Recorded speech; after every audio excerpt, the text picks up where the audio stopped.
afternoon, my dear students. So ಇವತ್ತು ಮತ್ತೆ ನಾನು ಆನ್ಲೈನ್ ಕ್ಲಾಸ್ಗೆ ನಿಮ್ಮನ್ನು ಕರ್ಕೊಂಡು ಬರ್ತಾ ಇದ್ದೀನಿ. ಸೊ ಕಳೆದ ಕ್ಲಾಸ್ನಲ್ಲಿ ನಾವು ಉಮಾಯಿನ್ ಪಾಠವನ್ನು ಹೇಳಿದ್ವಿ. ಈ ಉಮಾಯಿನ್ ಪಾಠವನ್ನು ನಾವು ಇವತ್ತಿನಿಂದ ಮುಂದುವರಿಸಲಿಕ್ಕೆ ಇಷ್ಟಪಡ್ತಾ ಇದ್ದೀನಿ. ಹಾಗಾದರೆ ಉಮಾಯಿನ ಈಗಾಗಲೇ ರಾಜ್ಯ ಕಳ್ಕೊಂಡ್ಬಿಟ್ಟು ಅವನು ಭಾರತದಿಂದ ಅವನು ಇಲ್ಲಿಂದ ಗಡಿಯನ್ನು ದಾಟಿ ಆಗಲೇ ಲಾಹೋರಿಗೆ ಬಂದಿದ್ದ. ಲಾಹೋರ್ನಲ್ಲಿ ಅವನೆಲ್ಲ ಗೆಳೆಯರನ್ನ ಮತ್ತು ಸಹೋದರನ್ನ ಕರೆಸಿ ತಮ್ಮ ಎಲ್ಲ ಶತ್ರುವಾಗಿದ್ದಂತಹ ಶೇರ್ ಖಾನ್ ವಿರುದ್ಧ ಒಂದುಗೂಡಬೇಕು ಮತ್ತು ನಿರ್ಣಾಯಕವಾಗಿ ಅವನ ಮೇಲೆ ದಾಳಿ ಮಾಡಬೇಕು ಅಂತ ಹೇಳಿ ಈಗಾಗಲೇ ತುಂಬ ಪ್ರಯತ್ನ ಮಾಡಿ ಅವನು ಕೂರಿಸಿ ಮಾತಾಡಲ್ಪಟ್ಟ. ಆದರೆ ಅವನ ಪ್ರಯತ್ನ ಎಲ್ಲ ವಿಫಲ ಆಗಿ ಅವನ ಸಹೋದರ ಕಾಮರನ ಒಳಗಿಂದೊಳಗನೆ ರಹಸ್ಯವಾಗಿ ಮೋಸ ಮಾಡಲ್ಪಟ್ಟ. ಕೊನೆಗೆ ಉಮಾಯಿನನ್ನೇ ಬಂಧಿಸಬೇಕು ಅಂತ ಹೇಳಿ ಒಳಸಂಚನ ಮಾಡಿದ್ದು ನಮ್ಗೆ ಈಗಾಗಲೇ ಗೊತ್ತಿದೆ.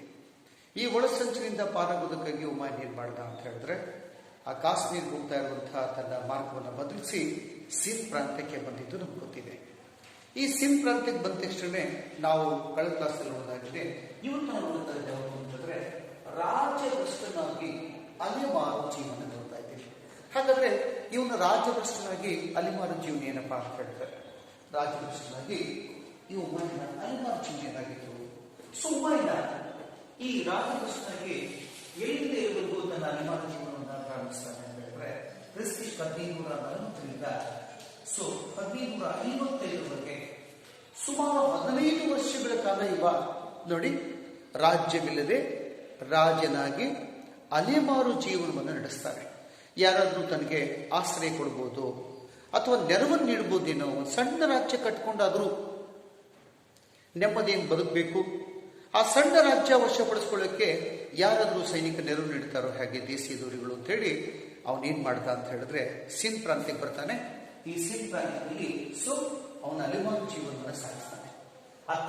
ಇತ್ತಿಂದಂತ ಅವನು ಸಂಚಾರ ಮಾಡಿ ಅಲೆಮಾರು ಜೀವನದಲ್ಲಿ ಒಂದು ರಾಜ್ಯ, ಸಣ್ಣ ರಾಜ್ಯ ಬೆಳೆಸೋದಕ್ಕೆ ತುಂಬಾ ಪ್ರಯತ್ನ ಮಾಡ್ತಾನೆ.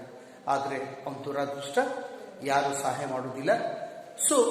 ಇವನ್ ಜೊತೆ ಅವನ ಆತ್ಮೀಯನಾದಂಥ ಸೈನಿಕ ಇದ್ದ, ಅವನು ಜೋಹಾರ್ ಅಂತ ಹೇಳಿ. ಆ ಜೋಹಾರ್ ಈ ಉಮಾಯುನನ ಅಲೆಮಾರು ಜೀವನದ ಎಲ್ಲ ವಿಷಯಗಳನ್ನ ಬರೆದಿಟ್ಟಿದ್ದಾನೆ. ಜೋಹಾರ್ ಹೀಗೆ ಈ ಸಿಂಧ್ ಪ್ರಾಂತ್ಯದಲ್ಲಿ ಏನ್ ಮಾಡ್ದ ಅಂತ ಹೇಳಿದ್ರೆ, ಒಂದು ಪ್ರದೇಶದಿಂದ ಮತ್ತೊಂದು ಪ್ರದೇಶಕ್ಕೆ ಅವನು ಸಂಚರಿಸ್ತಾ ಇರ್ಬೇಕಾದ್ರೆ ಏನಾಯ್ತು ಅಂದ್ರೆ, ಈ ಮಧ್ಯದಲ್ಲಿ ಅಲಿ ಅಕ್ಬರ್ ಜಾಮಿ ಅನ್ನೋನು ಏನ್ ಮಾಡ್ದ ಅಂತ ಹೇಳಿದ್ರೆ, ಇವನಿಗೆ ತನ್ನ ಮಗಳಾಗಿದ್ದಂಥ ಅಮೀದಾ ಬಾನು ಬೇಗಂನನ್ನು ಕೊಟ್ಟು ಮದುವೆ ಮಾಡ್ತಾನೆ. ಕ್ರಿಸ್ತ 1541 ಅಕ್ಟೋಬರ್ ತಿಂಗಳಲ್ಲಿ ಅಮೀದಾ ಬಾನು ಬೇಗಂಳನ್ನ ಅಲಿ ಅಕ್ಬರ್ ಜಾಮಿ ಎಂಬುವನು ಇವನ್ಗೆ ತನ್ನ ಮಗಳು ಅಮೀದಾ ಬಾನು ಬೇಗಂಳನ್ನು ಕೊಟ್ಟು ಮದುವೆ ಮಾಡ್ತಾನೆ. ಮದುವೆ ಮಾಡಿದ ಮೇಲೆ ಏನಾಗುತ್ತೆ ಅಂತ ಹೇಳಿದ್ರೆ, ಒಂದು ವರ್ಷ ಕ್ರಿಸ್ತ 1542 ಆಗಸ್ಟ್ 15ನೇ ತಾರೀಕಿಗೆ ಇವನಿಗೆ ಪುತ್ರೋತ್ಸವ ಆಗುತ್ತೆ. ಅಮೀದಾ ಬಾನು ಬೇಗಂಬಳದಲ್ಲಿ ನಮ್ಮ ಅಕ್ಬರ್ ಜನಿಸ್ತಾರೆ. ಅಕ್ಬರ್ ಹುಟ್ಟಲ್ಪಟ್ಟ. ಆದರೆ ಈ ಸಮಯದಲ್ಲಿ ಅವನು ಎಲ್ಲಿದ್ದ ಅಂತ ಹೇಳಿದ್ರೆ ನೋಡಿ, ಅವನು ಎಲ್ಲೋ ದೂರದಲ್ಲಿ ಒಂದು ರಾಜ್ಯ ಗಳಿಸೋದಕ್ಕಾಗಿ ಸಂಚಾರ ಮಾಡ್ತಾ ಇದ್ದ ತನ್ನ ನಂಬಿಗಸ್ತ ಸೈನಿಕರ ಜೊತೆ. ಆಗ ಇವಳು ನೆಲ್ಬಿಟ್ಟಿದ್ದ ತುಂಬ ಗರ್ಭಿಣಿನ ಅಂತ ಹೇಳಿದ್ರೆ ಅವಳು ನಡೆದಾಡಕ್ಕಾಗಲ್ಲ ಅಂತ ಹೇಳಿ ನೋಡಿ ಈ ಒಂದು ಅಮರಕೋಟೆಯ ದೊರೆಯಾಗಿದ್ದಂಥ ರಾಣ ವೀರಸಾಲ ಅಥವಾ ರಾಣ ಪ್ರಸಾದನನ್ನು ನೀಡುತ್ತಿದ್ದಾನೆ. ಈ ಅಮರಕೋಟೆಯಲ್ಲಿ ಅವನೊಬ್ಬ ಮಿತ್ರ ಇದ್ದ. ಅವ್ರು ಯಾರು ಉಳಿಸ್ಬೋದು ಮಿತ್ರ ಅಂತಂದ್ರೆ ವೀರ ಸಾಲ ಅಥವಾ ಪ್ರಸಾದ ಅಂತ ಹೇಳಿ, ರಾಣಾ ಪ್ರಸಾದ್ ಅಂತ ಹೇಳಿ. ಆ ರಾಣಾ ಪ್ರಸಾದ್ ಅಥವಾ ವೀರಸಾಲ ಮನೆಯಲ್ಲಿ ತನ್ನ ಹೆಂಡತಿಯನ್ನು ಬಿಟ್ಟು, ತುಂಬ ಗರ್ಭಿಣಿದ್ಲು, ಬಿಟ್ಟು ಇವನು ದೂರದಲ್ಲಿರ್ಬೇಕಾದ್ರೆ ಆ ರಾಣ ವೀರಸಾಲ ಅವನ ಮನೆಯಲ್ಲಿ ಆರೈಕೆ ಆಗ್ತಾ ಇರುವಂತಹ ಅಮೀದಾ ಬಾನು ಬೇಗಂ ಕ್ರಿಸ್ತ 1542 ಅಕ್ಟೋಬರ್ 15ನೇ ತಾರೀಕಿಗೆ ನಮ್ಮ ಅಕ್ಬರ್ ಬಾದ್ಶಾನಿಗೆ ಜನ್ಮ ನೀಡ್ತಾಳೆ. ಆಗ ದೂರದಲ್ಲಿದ್ದಂಥ ನಮ್ಮ ಉಮಾಯಿನ ಈ ಸಂತೋಷ ಸುದ್ದಿಯನ್ನ ಕೇಳಿ ಕಿಶೆಯಲ್ಲಿ ತಡ್ಕಾಡ್ತಾನೆ. ಸಂತೋಷ ಹಂಚ್ಕೊಳ್ಳೋಣ, ಈ ಸಂಭ್ರಮ ಆಚರಿಸ್ಕೊಳ್ಳೋಣ ಅಂತ ಹೇಳಿ ಅದರ ಕಿಶೆ ತಡ್ಕಾಡಿದ್ರೆ ಏನು ಒಂದು ಕಸ ದುಡ್ಡು ಸಿಗೋದಿಲ್ಲ. ಕಸ್ತೂರಿ ಸಿಕ್ತು. ಆ ಕಸ್ತೂರಿಯನ್ನು ಮುರಿದು ತನ್ನ ಬೆಂಬಲಿಗರಿಗೆ ಕೊಟ್ಟು, ನನ್ನ ಮಗನ ಕೀರ್ತಿ ಈ ಕಸ್ತೂರಿಯ ಪರಿಮಳದ ಹಾಗೆಯೇ ದಶ ದಿಕ್ಕುಗಳಲ್ಲೂ ಕೂಡ ಹರಡಲಿ, ಅಷ್ಟ ದಿಕ್ಕುಗಳು ಕೂಡ ಹರಡಲಿ ಅಂತೇಳಿ ಅವನು ಆಶಿಸ್ತಾನೆ. ಹೀಗೆ ಆಶಿಸಲ್ಪಟ್ಟ. ಸೊ ಎಲ್ಲರೂ ಹೇಳ್ತಾರೆ, ನಾಳೆ ಮದುವೆ ಆದ್ಮೇಲೆ ನೀನು ಹೆಂಡತಿ ಕಾಲ್ಗುಣದಿಂದ ನಿನ್ನ ಲೈಫ್ ಸೆಟ್ಲ್ ಆಗ್ಬೋದಪ್ಪ ಅಂತ ಹೇಳಿ. ಹೆಂಡತಿ ಮದುವೆ ಆದ್ಮೇಲೆ ಹೆಂಡತಿಯಿಂದ ಆಗಿಲ್ಲ ಅಂದ್ರೆ ನಾಳೆ ಮಕ್ಕಳು ಹುಟ್ಟೋ ಮಕ್ಕಳಿಂದ ನಿನ್ನ ಜೀವನ ಶುದ್ಧ ಆಗ್ಬೋದಪ್ಪ ಅಂತ ಹೇಳ್ತಾರೆ. ಹಾಗೆ ಇವನು ಕೂಡ ಭಾವಿಸ್ಕೊಂಡ, ನನ್ನ ಮಗ ನನ್ನ ಮಗ ಅಕ್ಬರ್ನ ಜನನ ಆಯ್ತು. ಅಕ್ಬರ್ ಹುಟ್ಟಿದ ಮೇಲೆ ನನ್ನೆಲ್ಲ ಸಮಸ್ಯೆಗಳಿಗೂ ಒಂದು ತಿಲಾಂಜಲಿ ಸಿಗುತ್ತೆ ಅಂತ ಹೇಳಿ ಅವನು ಆಸೆ ಪಟ್ಟು ಸೊ ಹಾಗಾದ್ರೆ ನನಗೆ ಒಂದು ಜೀವನಕ್ಕೆ ತಿರುವು ಬರುತ್ತೆ ಅಂತೇಳಿ ತುಂಬಾ ಪ್ರಯತ್ನ ಮಾಡ್ತಾನೆ.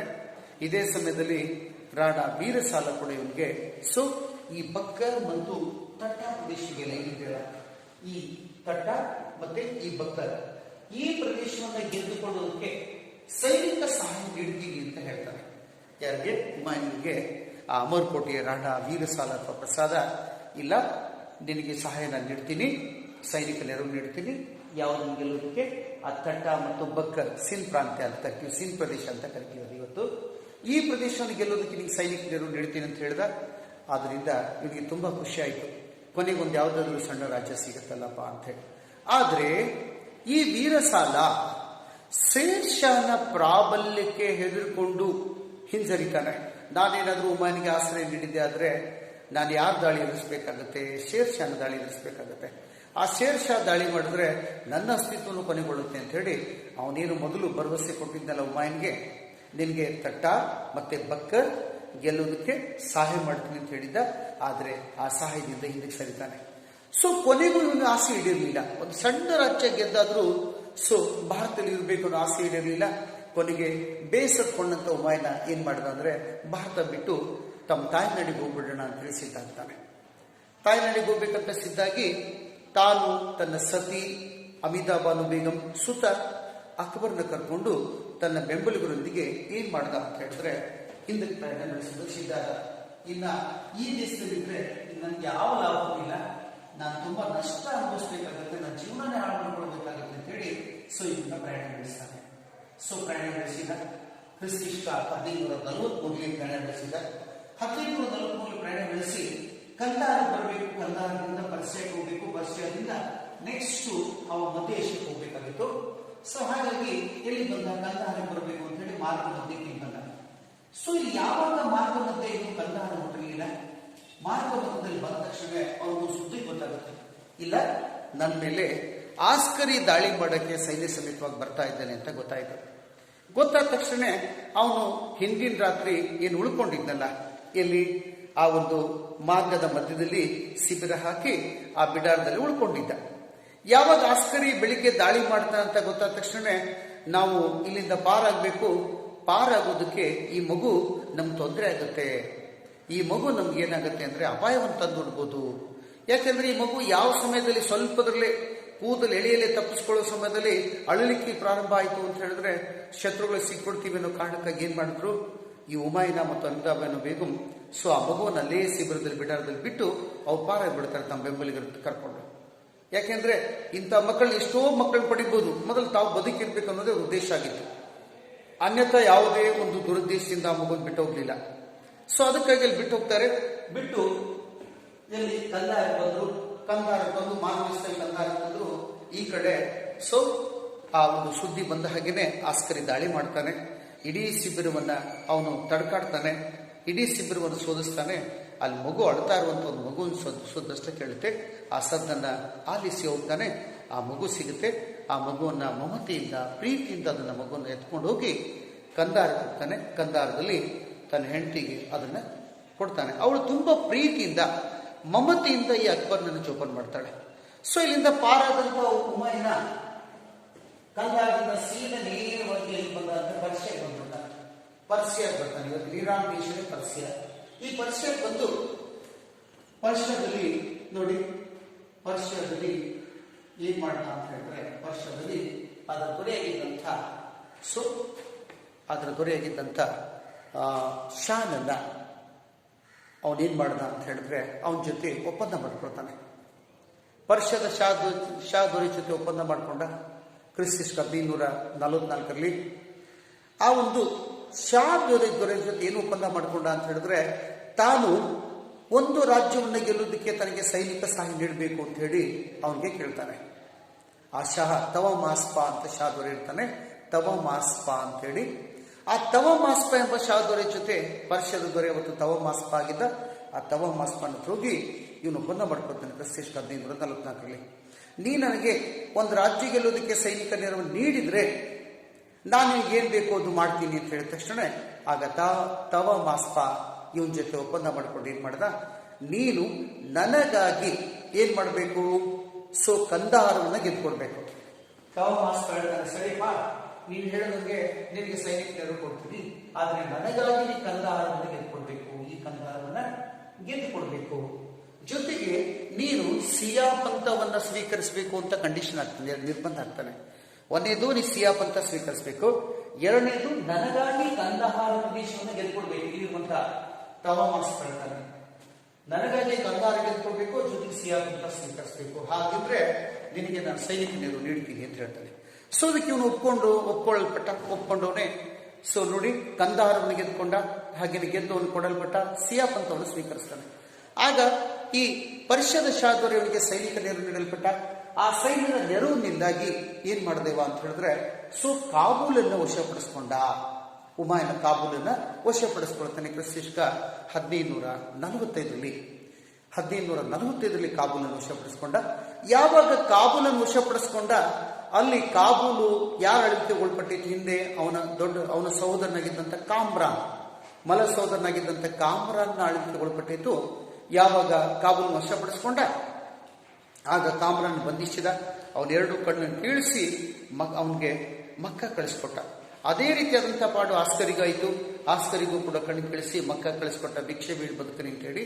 ಅದೇ ರೀತಿಯಾಗಿ ಹಿಂಡಾಲ ಒಂದು ಯುದ್ಧದಲ್ಲಿ ಸಾವನ್ನಪ್ತಾನೆ. ಹೀಗೆ ತನ್ನ ಎಲ್ಲ ಸಹೋದರರ ಒಂದು ಕಾಟದಿಂದ, ಸಹೋದರ ಶತ್ರುತ್ವದಿಂದ ಪಾರಾಗ್ತಾನೆ. ಆ ಸಹೋದರ ಪೀಡದಿಂದ ಪಾರಾಗಿ ಏನ್ ಮಾಡ್ದ ಅಂತ ಹೇಳಿದ್ರೆ, ಅವನ ಕಾಬೂಲ್ನಲ್ಲಿ ಕೆಲವು ವರ್ಷಗಳ ಕಾಲ ವಿಶ್ರಾಂತಿಯನ್ನು ಪಡೆಯಲ್ಪಟ್ಟು ಅದರ ದೊರೆಯಾಗಲ್ಪಟ್ಟ. ಅದರ ದೊರೆಯಾಗಲ್ಪಟ್ಟಂತ ಸಮಯದಲ್ಲಿ ಏನಾಯ್ತು, ಬಹಳ ವರ್ಷಗಳಿಂದ ಮಗನನ್ನು ಕಳ್ಕೊಂಡಿದ್ನಲ್ಲ, ಇಷ್ಟಕ್ಕಾಗಲೇ ಅಕ್ಬರ ಕಂದಹಾರದಿಂದ ಕಾಬೂಲಿಗೆ ಬಂದಿದ್ದ. ಆ ಮಗು ಮತ್ತು ಸತಿ, ಸುತ, ಹಾಗೆ ಈ ಒಂದು ಹುಮಾಯೂನ್ ಎಲ್ಲರೂ ಒಂದ್ ಕಡೆ ಸೇರ್ಕೊಳ್ತಾರೆ ಕಾಬೂಲ್ನಲ್ಲಿ. ಕಾಬೂಲ್ನಲ್ಲಿ ಆ ಮಗು ತನ್ನ ತಾಯಿಯನ್ನ ಸುಮಾರು 2 ವರ್ಷಗಳ ನಂತರ ತನ್ನ ತಾಯಿ ನೋಡಿದ ಮೇಲೆ ಅದು ಅಂಬೆಗಾಲಕ್ಕೆ ಬರ್ತಾ ಇರುವಂತ ದೃಶ್ಯ ಮನ ಮಿಡಿಯುವಂತಿತ್ತು ಅಂತ ಹೇಳಿ ನಮಗೆ ಸಮಕಾಲೀನ ಇತಿಹಾಸಕಾರರು ನಮಗೆ ವಿಷಯ ತಿಳಿಸ್ತಾರೆ. ಹಾಗಾದ್ರೆ ಅಲ್ಲಿ ಬಂದ ತಕ್ಷಣ ಏನ್ ಮಾಡ್ದ, ನೆಕ್ಸ್ಟ್ ಒಂದು ಟಾರ್ಗೆಟ್ ಏನಾಗಿತ್ತು, ಕಾಬೂಲ್ ದೊರೆಯಾದ ಮೇಲೆ ಭಾರತವನ್ನು ವಶಪಡಿಸಿಕೊಳ್ಳದೆ ಉದ್ದೇಶ ಆಗಿತ್ತು. ಅವನ ಉದ್ದೇಶ ಆಗಿತ್ತು. ಹಾಗಾದ್ರೆ ಮತ್ತೆ ಹಿಂದೂಸ್ತಾನದ ಅರಸನಾಗಿ ಹುಮಾಯೂನ್. ಕಾಬೂಲ್ ದೊರೆಯಾಗಿದ್ದಂಥ ಈ ಒಂದು ನಮ್ಮ ಹುಮಾಯೂನ್ ಏನ್ ಮಾಡ್ದ ಅಂತ ಹೇಳಿದ್ರೆ, ಅವನು ಕ್ರಿಸ್ತ 1545ರಲ್ಲಿ ಕಾಬೂಲ್ ತಗೊಂಡಿದ್ದ. 1554ರಲ್ಲಿ ಏನ್ ಮಾಡ್ದ ಅಂತ ಹೇಳಿದ್ರೆ, 54ರಲ್ಲಿ ಅವನು ನೋಡಿ ಏನ್ ಮಾಡ್ದ, ಭಾರತದ ಮೇಲೆ ದಾಳಿ ಮಾಡಬೇಕು ಅಂತ ನಿರ್ಧರಿಸಿರ್ತಾರೆ. ಭಾರತದ ಮೇಲೆ ದಾಳಿ ಮಾಡಬೇಕಂತ 54 ನಿರ್ಧರಿಸಲ್ಪಟ್ಟ. 1554 1554ರಲ್ಲಿ 55ರ ಫೆಬ್ರವರಿ ತಿಂಗಳಂದು ಏನ್ ಮಾಡ್ದ ಅಂತ ಹೇಳಿದ್ರೆ, ಲಾಹೋರ್ ವಶಪಡಿಸ್ಕೊಂಡ. 1555ರ ಫೆಬ್ರವರಿ ತಿಂಗಳಂದು ಲಾಹೋರ್ ವಶಪಡಿಸ್ಕೊತಾನೆ. ಲಾಹೋರ್ ವಶಪಡಿಸ್ಕೊಂಡ ಫೆಬ್ರವರಿ ತಿಂಗಳಂದು. ಹಾಗೆ ಮುಂದುವರೆದು ಏನ್ ಮಾಡ್ದ, ಅವನು ದೆಹಲಿ ಮೇಲೆ ದಾಳಿ ಮಾಡ್ತಾನೆ. ದೆಹಲಿಯಲ್ಲಿ ಸೂರ್ ಮನೆತನದ ದೊರೆ ಸಿಕಂದರ್ ಶಾ ಆಳ್ವಿಕೆ ನಡೆತಾ ಇದ್ದ. ಆದರೆ ಶೇರ್ ಶಾ ನಂತರ ಈ ಸಾಮ್ರಾಜ್ಯ ಪತನದ ಹಂತದಲ್ಲಿತ್ತು. ದುರ್ಬಲ ಅರಸರ ಆಳ್ವಿಕೆಗೊಳಪಟ್ಟಿತ್ತು. ಅವರವರೊಳಗಿನ ಒಳ ಜಗಳ ಇತ್ತು. ಇದು ಹುಮಾಯೂನ್ಗೆ ಮತ್ತೊಮ್ಮೆ ಭಾರತದಲ್ಲಿ ದಾಳಿ ಮಾಡಿ ಮೊಘಲ ಸಾಮ್ರಾಜ್ಯ ಕಟ್ಟೋಕೆ ತುಂಬಾ ಅನುಕೂಲಕರವಾಗಿತ್ತು. ಹಾಗಾದ್ರೆ ಅವತ್ತು ಸೂರ್ ಸಾಮ್ರಾಜ್ಯದ ದೊರೆ ಶೇರ್ ಶಾ ನಂತರ ಯಾರಿದ್ರು, ಸಿಕಂದರ್ ಶಾ ಇದ್ದ. ಆ ಸಿಕಂದರ್ ಸೂರ್ ಇದ್ದ. ಆ ಸಿಕಂದರ್ ಸೂರ್ ಮೇಲೆ ದಾಳಿ ಮಾಡ್ತಾನೆ. ಸಿಕಂದರ್ ಸೂರ್ ಮೇಲೆ ದಾಳಿ ಮಾಡಿ ಸರ್ ಇಂಡಿಯಾ ಪ್ರದೇಶ ಏನು ಬರುತ್ತೆ, ಸರ್ ಇಂಡಿಯಾ ಪ್ರದೇಶದಲ್ಲಿ ಸಿಕಂದರ್ ಸೂರ್ನನ್ನ ಕ್ರಿಸ್ತ 1555ರ ಜುಲೈ 24ನೇ ತಾರೀಕಿಗೆ ಸೋಲಿಸಿ ಸೂರ್ ಮಂಟನ ಕೊನೆಗೊಳಿಸಿ ಇವನು ದೆಹಲಿ ಮತ್ತು ಆಗ್ರಾಗಳನ್ನು ವಶಪಡಿಸಿಕೊಂಡ. ಹೀಗೆ ಮತ್ತೆ ಹಿಂದೂಸ್ತಾನದ ಚಟುವಟಿಕೆ ಆಗಲ್ಪಟ್ಟ. Okay, thank you.